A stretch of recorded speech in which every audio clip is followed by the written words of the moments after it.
Seja muito bem-vindo a mais um Conexão Unimep.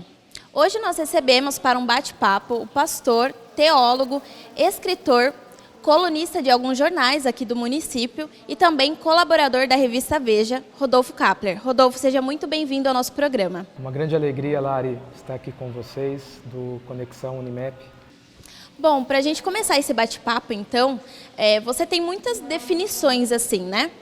Como você se identifica? Com qual você mais se identifica, na verdade? Se você puder falar para a gente. Eu acredito que essas coisas todas estão interligadas, né? Eu particularmente não vejo uma separação entre as minhas ações, por exemplo, pastor, teólogo, pesquisador ou até colunista, mas eu me identifico muito mais com a vocação pastoral. Eu gosto de ser chamado de pastor, de ser identificado assim pelas pessoas. Sobre a questão de escrever um livro, né, que a gente colocou aqui, escritor. Eu não sei se isso é novo para você, né, se você já lançou mais de um livro ou se ainda vai lançar, mas a gente vai falar hoje sobre o livro Geração Selfie, que é um livro que está para lançamento agora em dezembro. Fala um pouco para a gente, por que escolher esse tema, de onde surgiu essa paixão por gerações, se você já teve um trabalho com jovens também. O desejo, o prazer de escrever é algo que me acompanha desde a adolescência. Sempre gostei de escrever. Aí, durante um bom tempo eu tinha um blog, na época dos blogs, né? Na época que os blogs estavam em ascensão. Tinha um blog que eu escrevia as coisas que eu gostava, mas nunca havia publicado nada, né? Nem mesmo escrito um livro.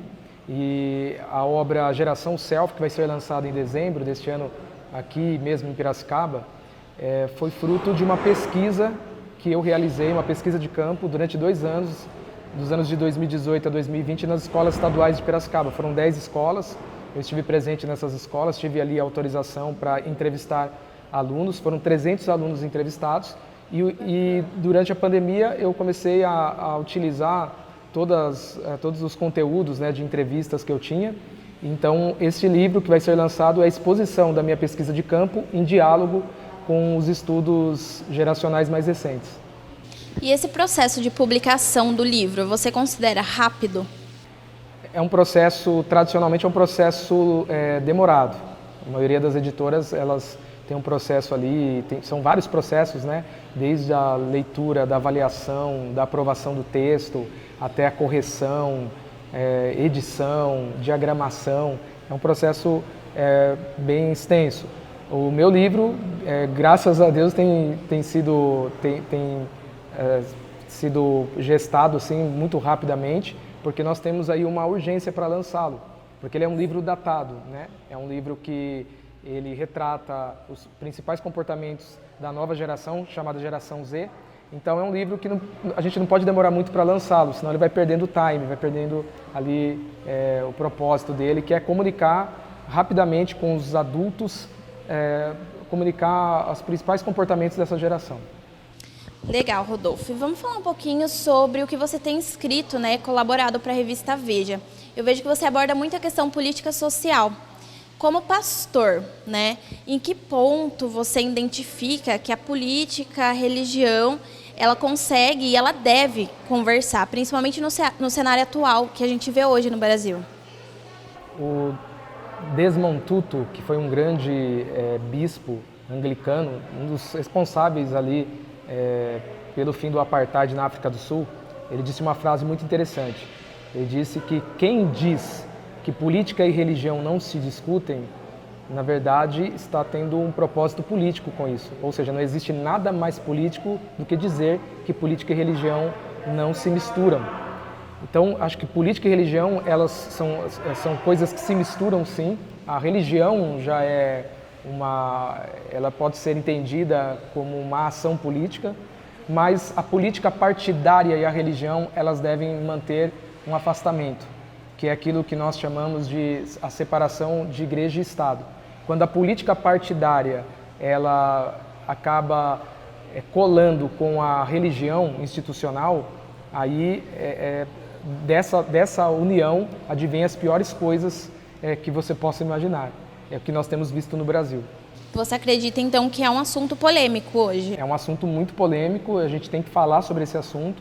E eu acredito que o papel dos teólogos, dos dos cientistas da religião é justamente comunicar para a sociedade como um todo, que não tem muito conhecimento desses temas, que a religião precisa respeitar o espaço da política partidária e a política partidária também deve respeitar o espaço da religião. Elas devem conversar, mas não podem nunca se casarem. Muito legal. E de onde surgiu esse convite, né, para participar, para colaborar da revista Veja e também dos jornais aqui de Piracicaba? Os convites aqui dos jornais, eles partiram dos próprios editores, né, da Gazeta de Piracicaba e também da Tribuna Piracicabana.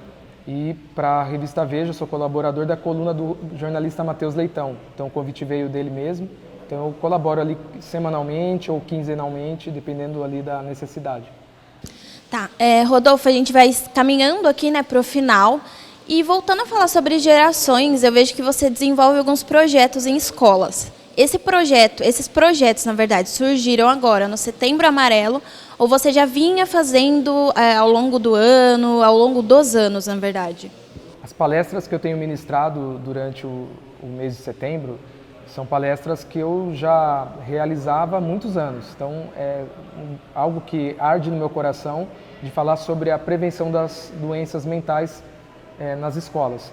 Mas eu desenvolvi um projeto, comecei a desenvolver um projeto a partir de 2018, que chama Revolução nas Escolas. Era um projeto socioeducativo, mas aí ele parou por conta da pandemia. Estou pretendendo reatá-lo agora. E quais são os outros projetos na cidade que você participa ou desenvolve, enfim, até mesmo no seu ministério como pastor? Eu tenho plantado, edificado, iniciado a igreja alternativa que se reúne aqui no Hotel Nacional, aos domingos. Então esse é o principal projeto ao qual eu tenho me dedicado, que tem também como visão servir a cidade, uma igreja que quer servir a cidade. Muito legal. Para a gente finalizar então, e vamos seguir para a última pergunta, qual conselho, como pastor, escritor, alguém que estudou a fundo, né, a geração Z, qual conselho você deixaria para os nossos adolescentes hoje? E também para os jovens da geração Y? A geração Z e a geração Y, elas são caracterizadas por um senso de igualdade. Então eles têm um senso de justiça, de buscar igualdade. Então eu diria para os membros da geração Z e geração Y usarem esse senso de igualdade, de busca por direitos iguais na sociedade, usar isso para se engajar com os problemas da sociedade. Eu acho que se eles utilizarem esse senso para se engajarem com os problemas, a gente vai ter muitas mudanças sociais no futuro. Muito bacana. Rodolfo, muito obrigada por ter aceitado o nosso convite, ter participado. Eu tenho certeza que esse bate-papo aqui vai, enfim, ajudar muita gente, né? Vai fazer muita gente compreender ou até buscar entender alguns assuntos importantes. E esse foi, então, o nosso programa. Mais uma vez, obrigada a você que nos acompanhou e até o próximo Conexão Unimap.